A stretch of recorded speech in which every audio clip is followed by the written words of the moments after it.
Somebody might be watching quiz. Using the article, somebody might be watching, answer the multiple choice questions and complete one of the short answer responses. First name, last name, class period, who is your reading teacher,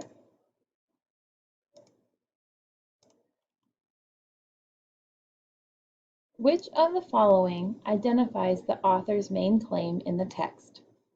Dystopian fiction exaggerates existing problems in our reality to show readers what could happen if society continued down a certain path. Both utopian and dystopian fiction are used to warn readers about the risks of attempting to alter a society in any way. While dystopian fiction is entertaining to read, it doesn't reflect realistic concerns with our current society or a possible future society. Both utopian and dystopian fiction are used to distort reality to the point in which it is no longer recognizable or realistic. Which detail best supports the author's claim? Walking through carnivals, we love to laugh at the versions of ourselves that appear in the funhouse mirror. Paragraph 1. The perfection that More and other philosophers who wrote about utopias imagined was never intended to be real. Paragraph 3. Dystopian authors argued that the pursuit of perfection will inevitably lead not to no place, but to a bad place, because of flaws within the system. Paragraph 6. Women are forced to wear outfits that correspond to their class, and no one is given any choice.